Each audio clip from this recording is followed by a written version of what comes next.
but only once in a while. Oh yeah, I love it. Yeah. Well, I've only heard stuff about poutine from my friends. All I know about it is that it's French fries with gravy.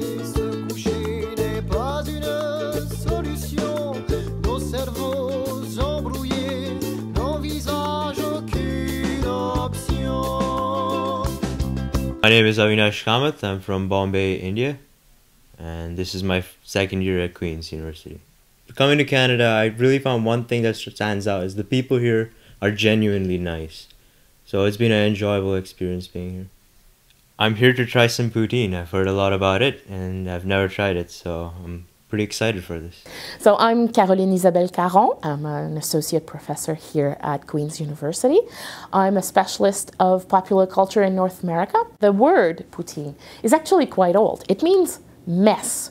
Now, fries, gravy, and curds, this particular dish probably dates from the beginning of the 20th century, something in the 20s or 30s. It's a leftover dish. It's a dish made of potatoes and gravy, anything that you have left over if you want to feed your children. So it's a poor people's dish. It only comes to become a popular dish in the popular media, in the popular imagination in the 1950s or so, when several restaurants start proposing these kinds of potato dishes either under the name poutine or not. And from the 1950s on, the dish spread and spread along the St. Lawrence Valley towards Quebec City and towards Montreal to this day, where it has become the popular dish that we all know and love.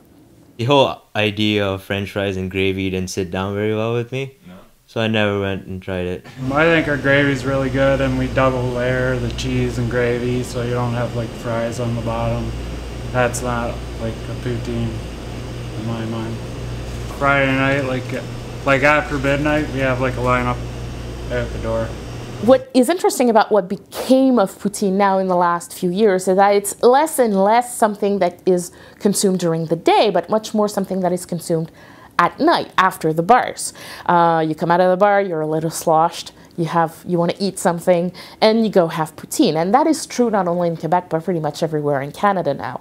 Fatty foods and high glycemic foods are consumed when you come out of a bar. And recently, a few weeks ago, out of Newcastle University in Britain, there's a study that came out showing that eating high glycemic, high fat foods right after having imbibed actually can prevent or shorten a hangover.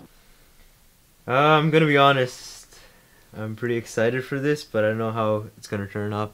I don't have any real expectations, like I'm just excited to try something. I've been in Canada for 1.5 years now, and I'm looking forward to it. I want to immerse myself in the culture. So these things have become very much inscribed in the culture, not only of Quebec, but all of Canada, to the point that we can now write a history of the poutine. This book came out last year.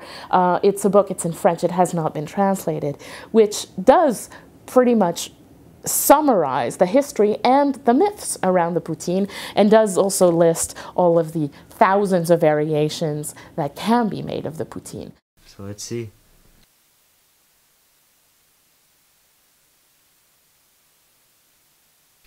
Pretty good. It goes down well. Now I like to have a lot of spicy stuff. I generally order hot wings after drinking a couple of beers.